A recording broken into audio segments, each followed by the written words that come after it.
Good morning, ladies. Hope you're doing well. My desk is a mess. I'm trying to be creative. Sometimes it goes well and sometimes it doesn't. So this is the card that I'm going to show you today.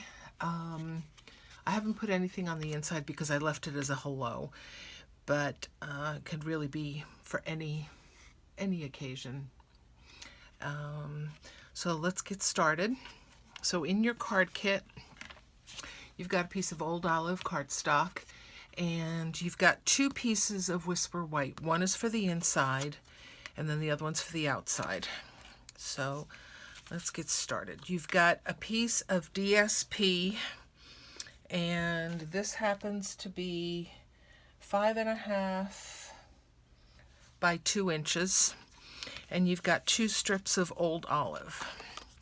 So you just put a little bit of adhesive very close to the edge. And I'm using my silicone sheet so I don't get glue everywhere. And all you do is line this up. There's no right amount, no wrong amount. You just want the same amount of green showing on either side. Okay. Now this is meant to be the same size as the Whisper White, which it's not.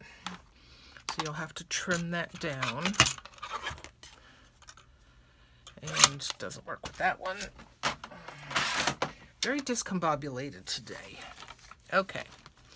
So the Whisper White is 5.25. Yeah, 5.25. So we're going to take this to 5.25 and trim this down. All right, so that's good.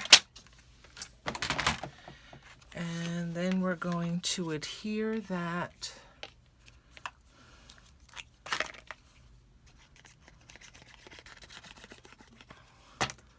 right onto the Whisper White. Again, you can leave as much white space as you want. Right. Okay. Now you've got this piece, and it's not a bookmark, but you could use it as a bookmark if you wanted to. We're using it as a template. All right. Does that make it worse or better? All right.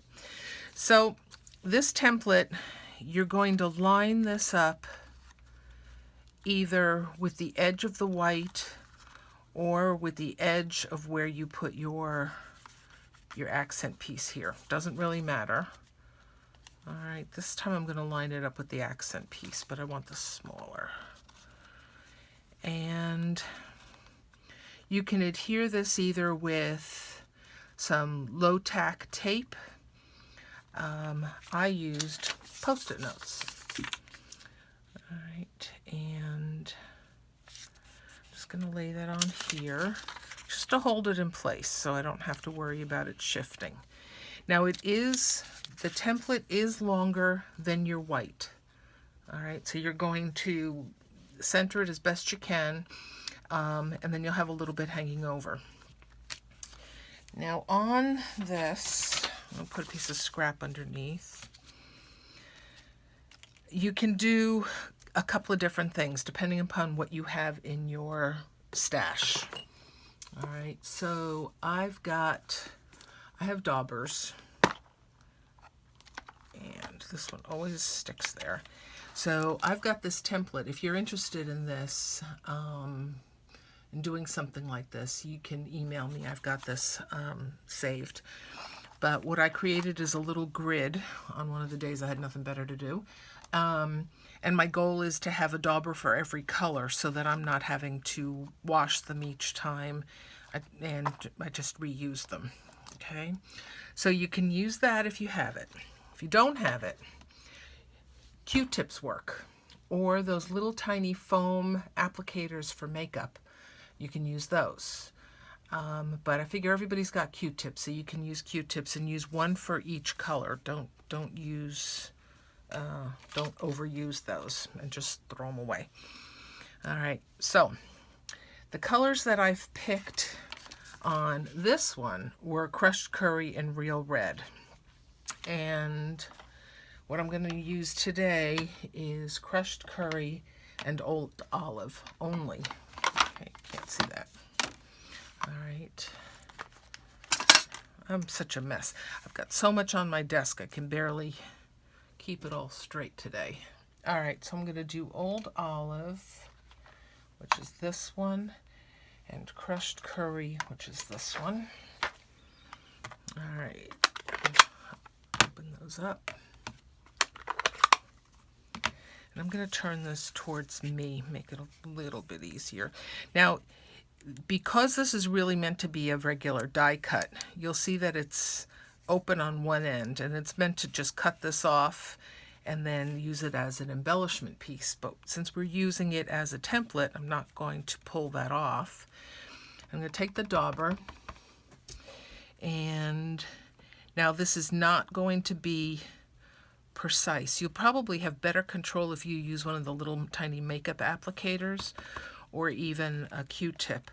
A dauber is a little bit bigger than some of these spaces, but I don't think that that's an issue. Okay, so we'll go around.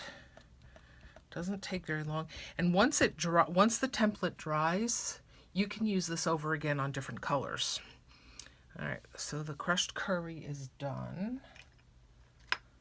Let's get that out of the way. And then we're going to do the old olive.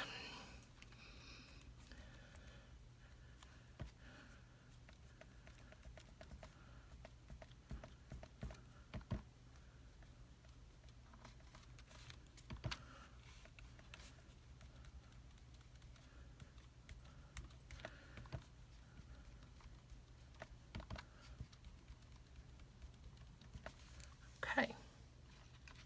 Put those away. All right, and we just carefully remove the Post-it notes and remove the template, and there you go. Okay. All right, you've got some diamonds in your kit, and I'm using my Take Your Pick tool and pick those up and put them in the center.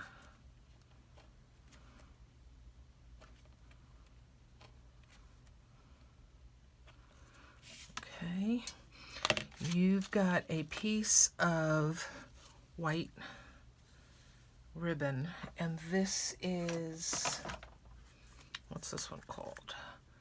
Whisper White Crinkled Seam Binding. Okay, and so it's meant to be crinkled.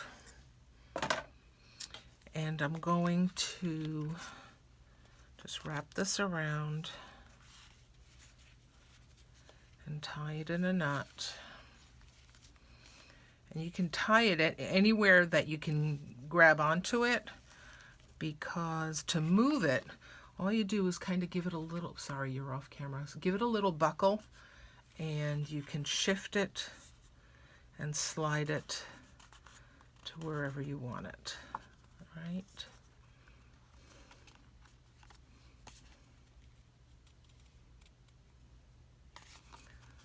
All right, then there is a little tag, and pick a greeting and stick that on there.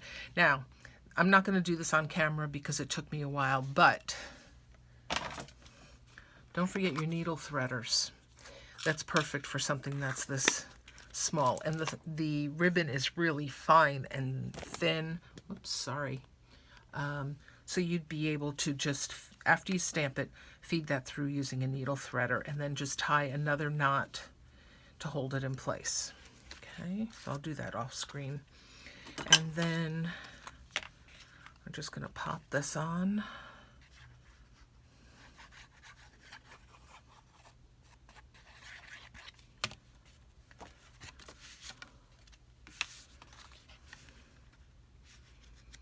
And center that. Okay. There we go. There's your card of the week. So I hope you have fun creating, and the card could also go this way. Just saying. All right, so do your insides as you wish your outsides to be. So I might change this one and do it this way. All right, I hope you have a good week. I hope you stay healthy. I hope everyone in your family is healthy.